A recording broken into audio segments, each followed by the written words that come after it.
Verdict, count 1. We, the jury, find the defendant guilty of first-degree murder as charged in the indictment. Verdict is to count 2. We, the jury, find the defendant guilty of solicitation to commit a capital felony as charged in the indictment. First at 5 on this Wednesday, that breaking news in the murder trial of Mario Fernandez-Saldana.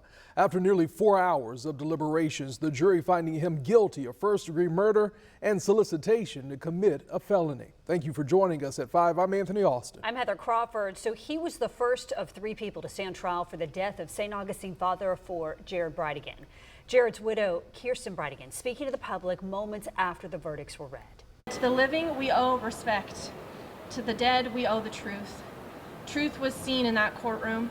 The jury saw that truth and they acted accordingly. And because of that, Mario Fernandez is a murderer and he will be put away for the rest of his life, as he deserves. And tonight we have live team coverage. In just a few minutes, Heather is going to host a roundtable with our crime and legal analyst. But first, investigative reporter Riley Phillips has been inside the courtroom for the last week and a half. And Riley, Bridegan's family seemed satisfied with the verdict today. Yes, there were smiles inside the courtroom and some tears as the verdict was read. Jared Bridegan's widow, Kirsten, saying truth won today, but the Bridegan family is not ready to call this a complete victory just yet as they look ahead to the next 2 trials.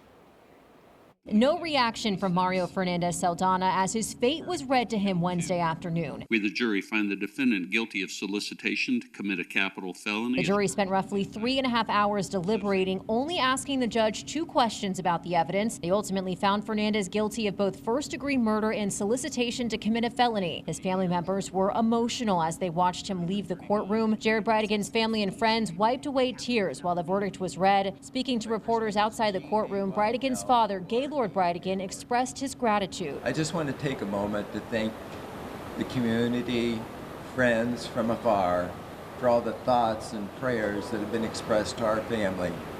We deeply appreciate it and are grateful for all of the support that we've had during this hard time for our family. The verdict comes after more than 4 years of investigating, followed by countless court hearings. State Attorney Melissa Nelson praising all those who worked on the case. Nothing about today can restore what was taken from this family or ease the pain they have endured for now many years. But today, there is accountability. Today's verdict is the result of extraordinary work by extraordinary people. Prosecutors are now looking ahead to the start of the trial for Bridegan's ex-wife, Shanna Gardner. Bridegan's widow, Kirsten, a fixture in the courtroom throughout the last week and a half of testimony, remaining hopeful as they prepare for the next verdict. Truth won today, justice has been served in part, and we look forward to the rest of justice being served as we continue through this process. And Fernandez's defense team declined an interview with us this afternoon, but they did confirm they will be appealing this case.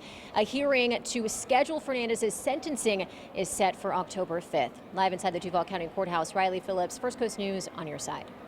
All right, Riley, so 4 years later, the guilty verdicts today. Crime and safety analyst Mark Bachman and legal analyst Shannon Schott are here with me now.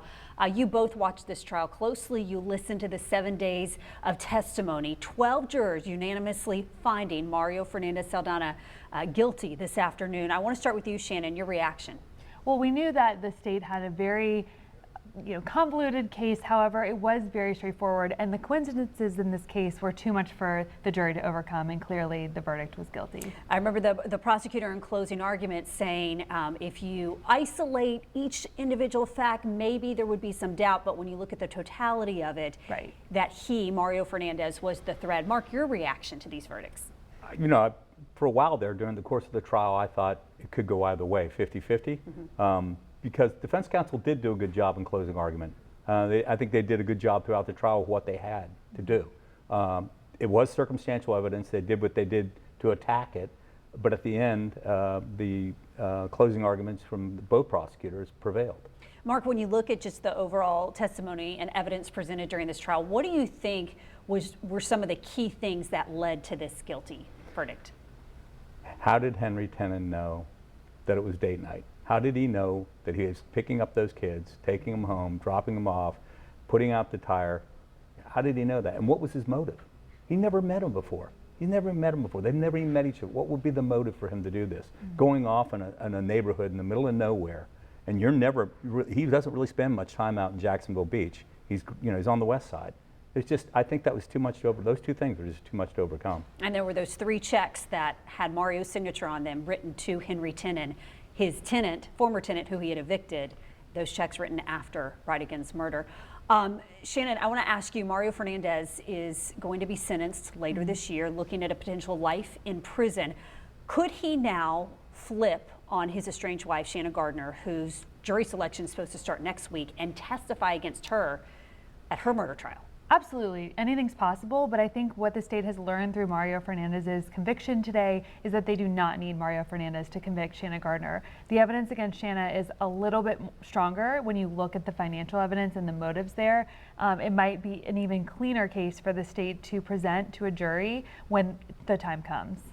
All right, very interesting. And tonight at 5:30, I want to ask you both if we could potentially see more arrests in this case, because this trial brought up some very interesting questions still out there about this murder that happened 4 years ago. Mark, Shannon, thank you so much. We'll hear more from you tonight.